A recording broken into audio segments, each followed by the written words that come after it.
साथिया, मोर heart beat बढ़ जाए तोरे हंसी के जादू मम, मोर दिल ये खो जाए।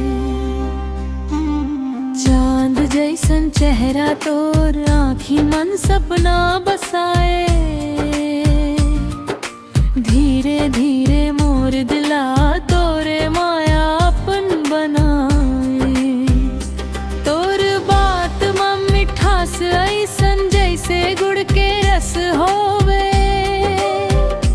तोला देख के मोर साजन दिन भर खुशी बरस होवे। तोला देखा जब साथिया, मोर हार्ट बीट बढ़ जाए।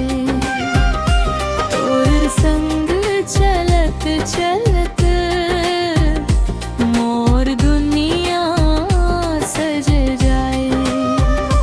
तोर नाम लेके चुपके चुपके मोर मन मुस्काए,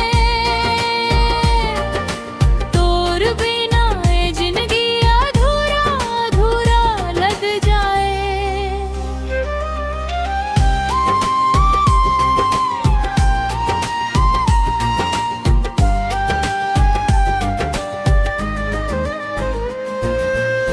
रात मन सपना बन के आवस, दिन में याद सतावे।